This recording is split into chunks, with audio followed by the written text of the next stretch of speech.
It is a pleasure to be here. We're here to present the update on the preparation of our U-17 for the WAFU Under-17 Zonal Qualifiers. We started the campaign sometimes around June, July, and then transferred the team up to a camp as part of the preparation. Through the process of training, we've also started and conducted the medical assessment of our players. And I'm flanked by my left by Dr. Clarence Yaski, the Football Association Medical Manager, who is here to provide us a briefing and update as it relates to the status and clearance of the players after the medical examination conducted at the John F. Kennedy Medical Center in Liberia. So, Dr. Yaski. Okay, thank you very much, Mr. President. Good morning, everyone. I'd like to begin by giving a brief background. Over the years, there have been concerns about the ages of people who were participating in youth tournaments, and there was a feeling that some of the players were above age. And so, in order to deal with this issue and all of the misgivings about the ages of the players, in 2009, FIFA and CAF decided to do what we call an MRI, magnetic resonance imaging, for all players. Is mandatory. And so I would like to give the background behind it. All of our players are talented, but they're in places where there are resource limitations. So any opportunity they have to explore, better opportunities, they will take advantage of that. And so what has been done is that FIFA has recommended that everyone participating in a tournament, a youth tournament under 17, will undergo an MRI test at least 5 days before the competition.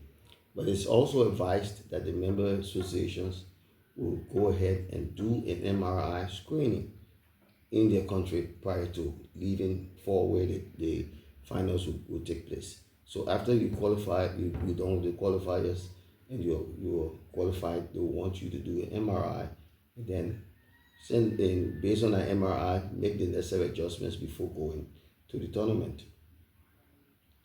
In our case, we do not have an MRI that meets the gold standard of FIFA and CAF.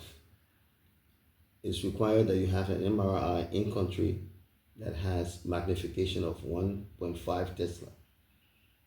At present, we have 0.4 Tesla, 0.4 at Jamale. That is grossly inadequate. So in order to meet that, what we've done is we sent our players for screening using X-ray of the non-dominant hand. Most of our players, I would say, worldwide 90% of people are right-handed. So it will be the left wrist that is used. And so we use the left wrist to assess our players. And on the basis of the results, we do not have a good report to give. Now, let me also say what is expected of from FIFA and CAF. In order to participate in the finals, for the upper age of our players, they should be at maximum of age 17 years. In order to do that, it means that they must have been born on January 1st or after January 1st, 2008. So it means that they're maximum of 17. And the lower limit is they must have been born on December 31st or before December 31st, 2010. Okay, so January 1, 2008 to December 31st, 2010. Okay, our players have to fall within that age range. Now, if they do not fall within that age range, then they do not meet the eligibility criteria. The under 17, you must be eligible to play in it, and so that's why you have to do the MRI. On the basis of what we've done, we don't have an MRI, so we use the X-ray. The X-ray showed that of the 26 players that we sent, we can say that 10 of them, okay, are given the green light to move on to the next stage to do an MRI. Of the 10, 7 are confidently within the age of 15 to 17. Okay, there are 3 of them that there are some questions that they might be between 17 and 18. The rest of the players are categorized as above 18. Okay, the remaining 16 players. So now I must also say it clearly scientifically that the X-ray that we've done, okay, can have some false negatives because the MRI has 6 stages and you have to be stage 6 in order to be disqualified.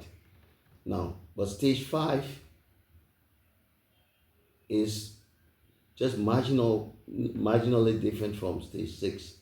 And so you have MRI experts who will make that difference. But when you have the X-ray, you are not able to make that difference. So it's quite possible that there will be some people who are stage 5 on the X-ray and they will be disqualified. Okay, so that's the reason why it's good to do it, because it's a screening, because we don't have the necessary gold standard in Liberia, but also it gives us the opportunity to go and do some MRI within the sub-region so that we are clear on where our players are. So it is not good news for us, but I think we have learned lessons from 2 years ago, and we've used those lessons to inform the decisions that we've made in regards to preparing our players medically. And so I'll pass you on to the president, who will tell you the way forward. Okay, so thank you very much, Dr. Yaski. So what we've decided as the Football Association after holding a couple of meetings, we will again regroup, taking note of possibility that some of the readings of players from the X-ray won't be correct. We can increase number of players, around 50 players, to go through the next phase. The next phase of test will be conducted for the additional 25 players at JFK. After that process, we regroup and travel to Guinea nearby to conduct the MRI test for 50 players to verify and filter out ones that were caught by the X-ray results or not validated by X-ray results. We then return to Liberia based on the results from the first stage of the MRI test, go through additional screening and training.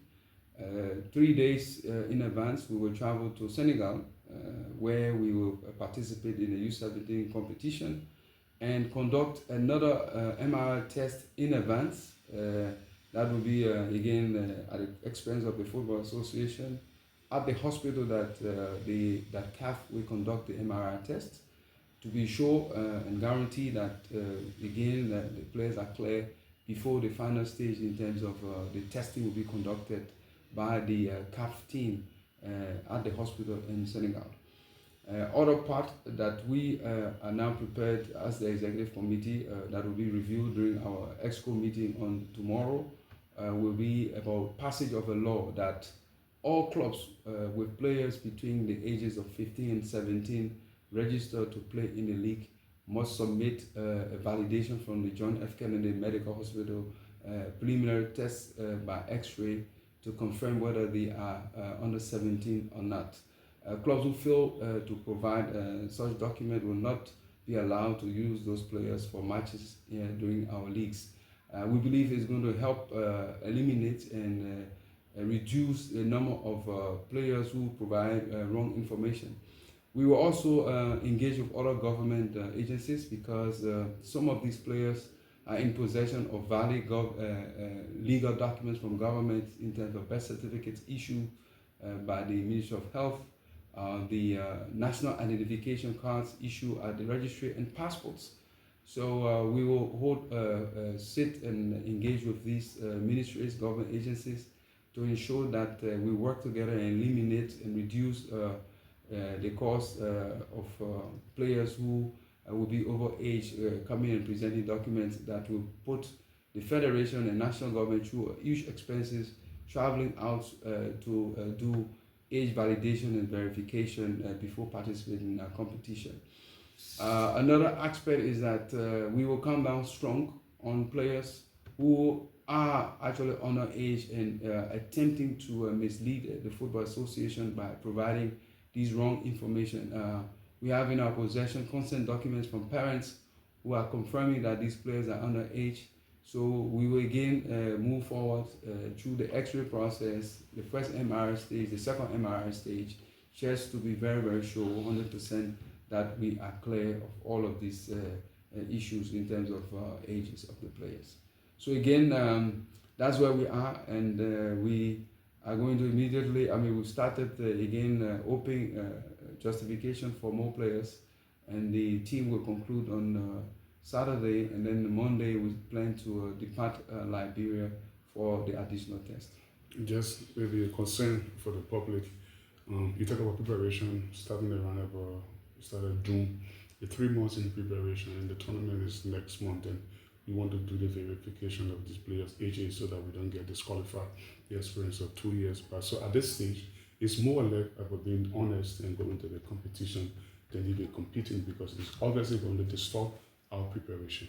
Well, it's not just about that, but we've learned, irrespective of not having the funding, the past competition, we didn't have the funding to travel any other country to conduct those tests. The only funding available was daily subsistence allowances for the players to travel to Mauritania, because we obtained even the tickets. The travel was on credit.